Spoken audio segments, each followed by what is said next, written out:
Wang Sufen sedang memetik sayuran liar di lereng bukit, tiba-tiba kakinya terperosok dan jatuh ke dalam sebuah lubang tanah yang tersembunyi. Di dasar lubang, seekor harimau putih yang terluka di kaki belakangnya tergeletak lemah, di depannya tergeletak beberapa perhiasan emas dan perak. Menghadapi harimau putih yang menggeram dengan waspada, Sufen merasa lembut hati, ia berkata dengan lembut, "Aku tidak butuh emas dan perak ini, aku akan mengobati lukamu terlebih dahulu."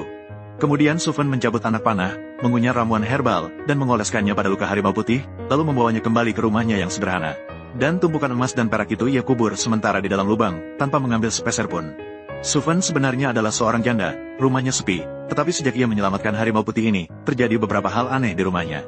Ketika Sufen kembali dari ladang, ia menemukan roti jagung hangat terletak di atas kompor, bak air hampir meluap, kayu bakar tersusun rapi, dan pakaian kompang camping yang dijemur di tali, jahitannya halus.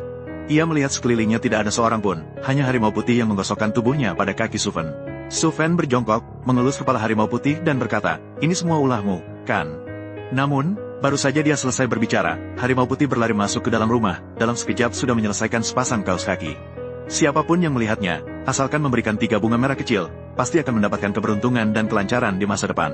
Setelah berita ini menyebar di desa, seorang penjahat bernama Chen Wei datang mendengar kabar, memanfaatkan ketidakhadiran pemilik rumah untuk mencuri barang dan menukarnya dengan uang. Namun, harimau putih tiba-tiba terbangun, menggigit lengan penjahat itu, dan dia hanya bisa melarikan diri dengan terbata-bata. Suatu malam, harimau putih berubah menjadi seorang gadis berpakaian putih, duduk di tepi ranjang, mengaku sebagai dewa harimau yang turun gunung untuk menyelamatkan ibunya, dan tidak sengaja terluka oleh pemburu. Kini, setelah lukanya sembuh, dia bersiap untuk pergi.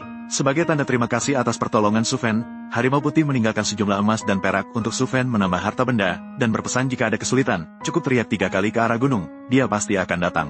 Dia pasti akan datang. Sufen kemudian menjual emas dan perak, membeli seekor sapi di kota, menikah dengan seorang pemuda yang baik, dan hidupnya berjalan dengan baik, sampai beberapa tahun kemudian, bencana belalang melanda, serangga memenuhi seluruh gunung dan lembah. Sufen memanggil 3 kali ke arah puncak gunung, dan tiba-tiba angin besar yang jarang terjadi bertiup, menyapu bersih belalang, menyelamatkan kehidupan seluruh desa. Orang-orang di desa berkata, keberuntungan Wang Sufen dalam hidup ini, semua berkat hati baiknya yang tidak serakah akan uang dan hanya ingin menyelamatkan nyawa di dalam gua tanah itu. Semoga keluarga yang mendengarkan cerita saya ini, segala sesuatunya berjalan lancar, dan rezeki melimpah.